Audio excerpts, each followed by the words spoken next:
साहेब, शिवसंकल्प अभियानाच्या तयारीचा आढावा बैठक तुम्ही घेतली. राज्यभरात मुख्यमंत्री या अभियानामार्फत आहेत, ते राज्यभरात भेटी देणार.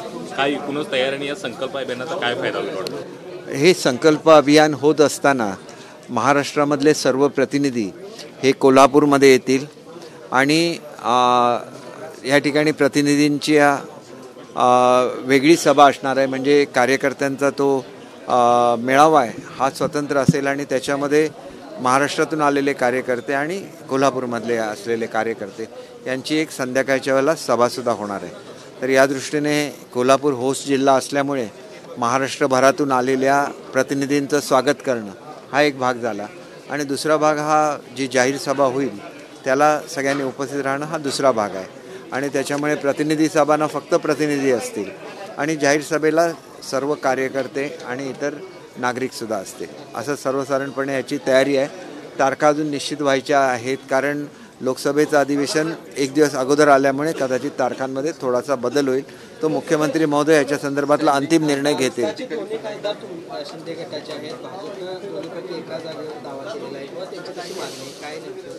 हे बघा, सर्वसाधारणपणे हे निर्णय हे वरिष्ठ स्तरावरून घेतले जातात, पण जिथं आमचे खासदार आहेत, प्रत्येक पक्षाचे जिथं खासदार आहेत तिथं त्या पक्षाने त्या जागा लढवायचं हे सर्वसाधारणपणे सूत्र असतं. त्याप्रमाणे या सूत्राचं पालन होईल याची आमची अपेक्षा आहे. नाही, असं काहीच नसतं. पक्षाच्या स्तरावर हे निर्णय एकमताने घेतले जातात. त्याच्यामुळे हे आपण विचारताय असा प्रश्न आमच्या बाबतीत कधीच नसतो कारण आम्ही मनापासून एकत्र आहोत. कोकणातल्या जागेवर काय एक गोष्ट अशी आहे की मी त्यांना नम्र आवाहन करतो की कुठल्याही परिस्थितीमध्ये वाहनाच्या संदर्भात असलेले प्रश्न आणि शिक्षण खात्यावर कुठल्याही परिस्थितीमध्ये त्याचा परिणाम होता कामा नये याच्यासाठी त्यांनी आपसातच मीटिंग घ्यावी आणि मुलांना घेऊन जाणाऱ्या वगळांना जे वाहनं असतात त्यांना याच्यातून वगळावं अशी आमची त्यांना विनंती आहे. कोकणातल्या लोकसभेच्या जागेबाबत नेमकं काय सुरू आहे? कारण रवींद्र चव्हाण यांना इथं तयारी करण्याचा हेतू सांगितलेला आहे. हे बघा, याच्यावर मी काय कॉमेंट करू शकणार नाही. आमची जागा आहे, आम्ही ती लढवणार, एवढंच मी पक्षाचा प्रतिनिधी म्हणून सांगू शकतो.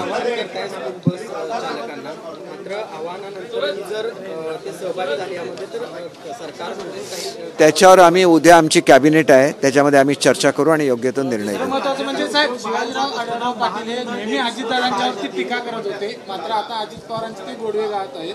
एक प्रकारे शिवाजीराव आढळराव पाटील हे राष्ट्रवादीकडून लोकसभा पुण्यामध्ये लढवणार आहात का? कारण त्या पद्धतीने संकेत मिळतात. हे बघा, आपल्याला माहिती आहे की पालघरच्या ज्यावेळेला लोकसभेची जागा ही शिवसेनेला देण्यात आली त्यावेळेला भाजपचे उमेदवारसुद्धा आम्हाला दिलेले होते. ते शिवसेनेमध्ये सहभागी झाले आणि त्यांनी जर लढवला. त्यावेळेला जशी एकी होती सेना आणि भाजपची तीच एकी आता आमची शिवसेना आणि भाजपमध्ये आहे आणि त्याच्यामुळे असा काही प्रश्न येणार नाही. आपण काही काळजी करू. आदित्य ठाकरे सगळीकडचे दौरे करून दे. खरं तर ही युती तुटण्यामागे त्यांचासुद्धा मोठा वाटा होता याचा जनतेला कळायला लागलेला आहे आणि त्याच्यामुळे बाळासाहेबांच्या विचारापासून आता ते लांब झालेले आहेत.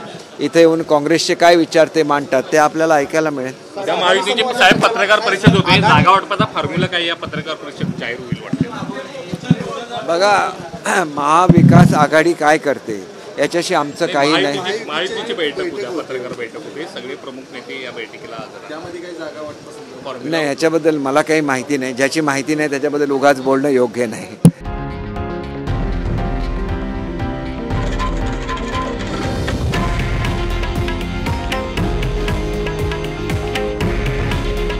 हे आहे देशातील नंबर 1 न्यूज नेटवर्क आणि आपण पाहत आहात TV9 मराठी.